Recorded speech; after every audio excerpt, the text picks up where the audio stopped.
here with John, who is the Vice President of PSEG. That is our electric company that provides all electric service for Nassau, Suffolk, and I think the Far Rockaways. Yes. The Rockaways.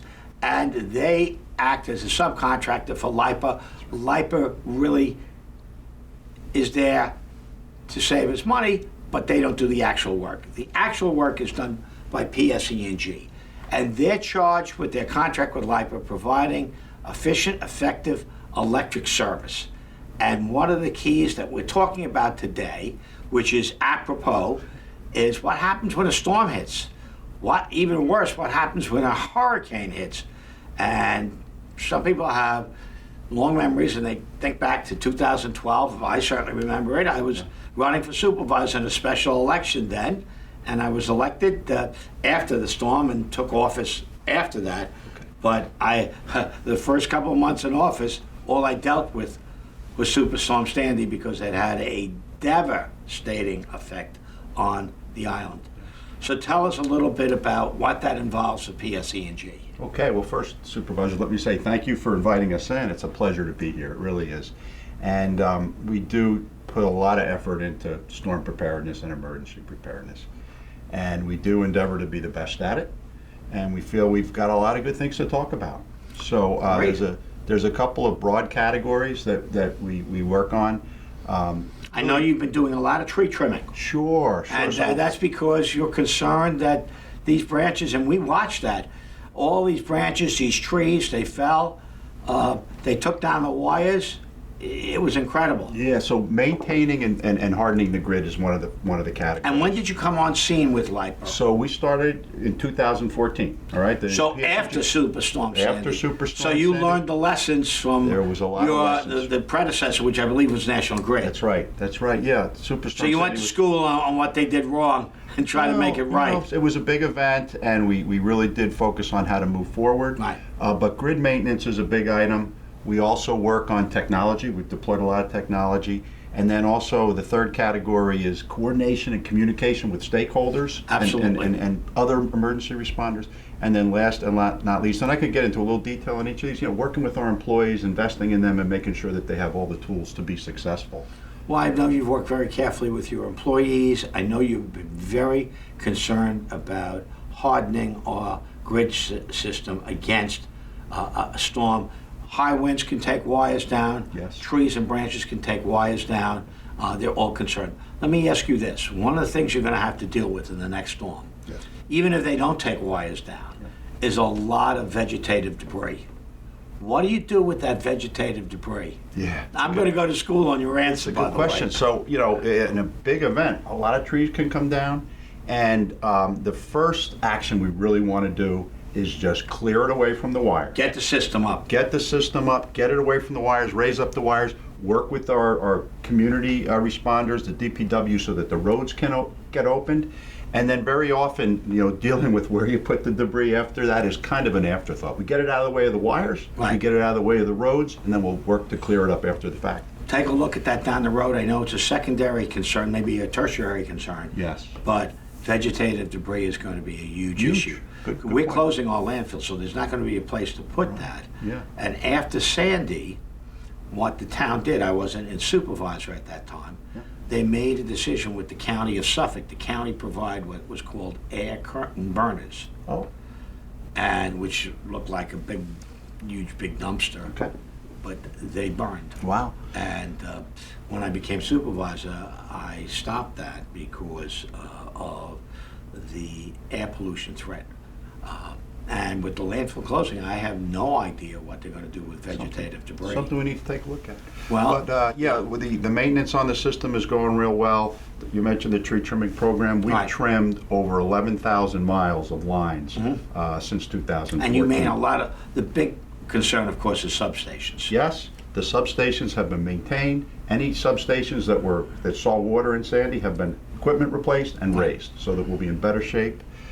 We've also replaced, in these years since we've been here, over 50,000 poles. Just the wood poles out on the streets that are a big factor. If they start to come over, 50,000 of them have been replaced. I know the state has talked about some point in life, but they don't have sufficient money, of burying lines in vulnerable areas. Not, you can't do it everywhere. It's inordinately expensive, and your job is to keep, the cost of electric down. It's pretty high in this region, and people don't want to pay more, but there are certain areas that it makes sense possibly to bury, because whenever there's a storm, these wires tend to go down close to the coast and things of that nature. Yeah, we try to balance cost, Right. but we have found areas where it's really unrealistic to keep the overhead wires in service in big events. So in Right. our FEMA-funded hardening program, most of that was replacing overhead facilities with stronger, newer overhead facilities. Right. But there were some miles of the system that were just heavily treed, backyard conditions right behind homes, and it didn't make sense to go back with overhead. So in those cases, we did do some targeted underground because we thought that was the best deal for our customers. It is, and I know it's not a lot of areas on the island, but I'm a great believer in trying to bury more of our utilities on an island, because buried utilities can, first of all, very expensive up front, but over the long run, not that expensive at all. And it's not only electric utilities, other utilities as well, because they can survive better underground in a storm. It is something that we look at. Right. What are other things that you're looking at as it Well, comes to a storm? We've put over 1,000 new smart switches, high voltage switches that monitor the grid and bring information back to our control centers and help us reroute power when there's outages. That's a major enhancement. We used to have about 1,500 of these switches on the system. They were older vintage.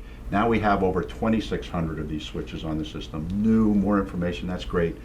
We're also putting in a lot of smart meters, right? We're transitioning the island from a... So you don't have to have a meter, reader. There will not. Someone has to come up, walk on the property. In my case, it's on the side of my house in the garage, but I have a 130-foot driveway. With a little hill, get to my house.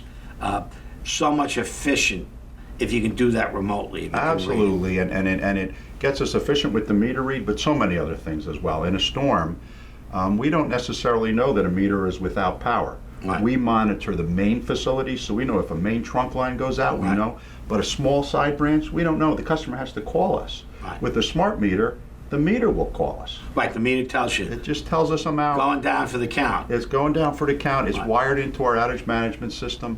So we know in advance that the power's out. We also can then be sure that when we put the area back, that every home is back. Because we do have situations where there's more than one problem.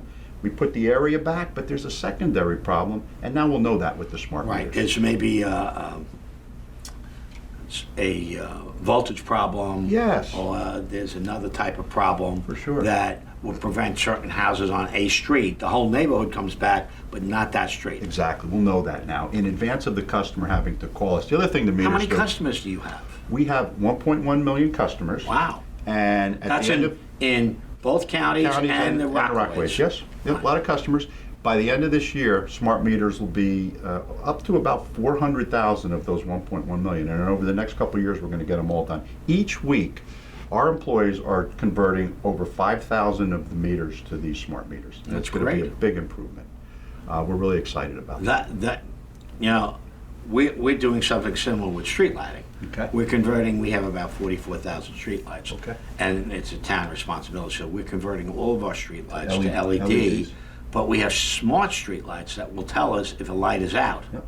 or if the voltage, or we have the ability to turn down, Okay. dim Dim it a little bit, bring the light it a down. little bit, Yeah. raise it up depending. That's great. And in some of them, we're going to install cameras. We could install cameras in all of them, but we're not that wealthy. Yeah. But in key areas, to protect our property, we're going to do Sure. that. So smart technology is a great thing. It really is, and the meters, beyond what we've spoken about, they will provide our customers with tons of information. When they're using power, how they're using power, and in the end, it will let them have choices to reduce their bill and save money. I know I've got some of your correspondence. Yeah, it's bad because most months I'm okay. I'm average or below average. Yeah. Some months, like, Yeah. the summer, my wife likes air conditioning. Forget it. If the customers can understand when they're using power and when they're spending the money, it'll Right. help them save money, and that's Right, the they concept. can figure out, what How to they're- manage their energy use. Right. Yeah. I don't get a balanced bill, some people do. I'd rather get a bill so I can better track what my usage is. And of course, in the summer, I despair. The smart meters are going to give you a lot of detail that we don't Yes. have right now. So that's great. Because I know it spikes. It's Yeah. not the winter, it's the summer that it begins to spike a bit. Some other pieces of technology that we're really excited about, we talked about the smart meters. We've revamped our communication systems with the customers, an enhanced website to provide more information. And we're also now sending a lot of electronic information to two ways. If the customer wants to pay bills or communicate with us, or if we want to inform them about outages and the time of restoration and cause of the outage, that's all available now through emails and text back and forth with customers. We are using drones and high image technology. And what do you do with the drones? Well, the drones are a real versatile tool to get into spots that are hard to get to otherwise. We have a lot of facilities that run through backyards, right? Right. And getting back there with a truck is not possible, so we got to climb over fences and walk through yards. To evaluate the situation. To do an assessment, yeah. And the drones can help you. drone will buzz right down, high definition camera. We have a lineman sitting in the van, not walking down the backyards as the drone pilot flies the backyards, and he can see what we have before we go back there. So we're using that. Phenomenal. We have drones in the town, but not for what people think they are. We use them to look for dumping, Okay. particularly because we have a lot of open space. We use them for planning purposes, to take a look at a neighborhood or rezonings or things of that nature. So we have 2 drones in the town, It's but great. they give us a better use of technology. We're also really excited about a new tool we have for our foreign crews, the mutual aid linemen that come in to help with big storms, right? We have an app now that we turned on at the end of last year. It's a downloadable app, and instead of handing out work with paper and getting status reports with paper, which Right. was the way of the past, it's now all done electronically. So they know where they're to go. They know where to go. They have a direction in terms of the work that needs to be done. They have a GPS on how to get there. Absolutely. And they get there and they can do the work much quicker. They do And the work. we've seen out of county, out of state workers come in when storms in the past. Yes, getting them the information they need to do their jobs with paper is challenging, but with this technology, as you said, they have the GPS, they have an electronic map of our system, so Right. they know where to work. And when their work is moving through its stages and outages are being restored, they're hitting buttons on their phone. It's going back to our outage management system, and the customers are getting texts and emails that things are progressing. So it's a really big advancement for us. So it's like waging war on damage control. Yes, for sure. In the old days, the generals would make decisions, and they wouldn't have a complete view of the battlefield.